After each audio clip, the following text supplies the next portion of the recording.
Situata e vërshimeve në Republikën e Kosovës ka shënuar përmirësim të dukshëm pas ndërprerjes së rreshjeve të shiut dhe fillimit të rreshjeve të borës.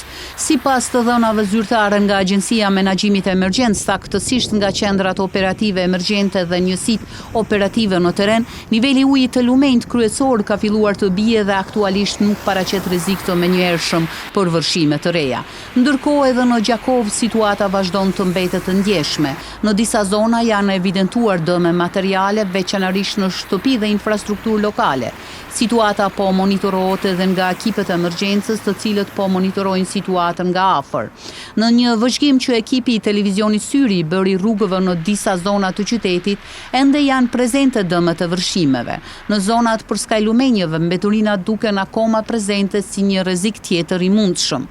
Disa nga shtëpitë të cilat u përmbytën gjatë të martës, situata është dukshëm më e qetë sot dhe banorët kanë filluar të bëjnë pastrimin e tyre pas largimit të ujit nga ambientet e brendshme me shpresë që t'i kthehen normalitetit.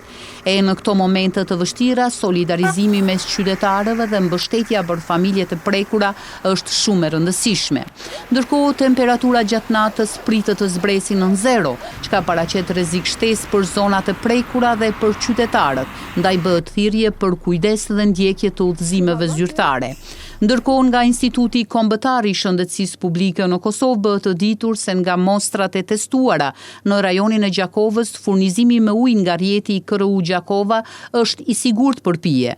Mostrat e kontrolluara në laborator tregojnë se uji është pa bakterie të dëmshme. Probleme ka pasur në disa burime lokale si Reka Keqe, Demjan, Opterush, Hoqe Madhe e Zaçisht. Në këto vende gjendja vazhdon të mbetet e njëjtë dhe uji nuk duhet të përdoret për pije.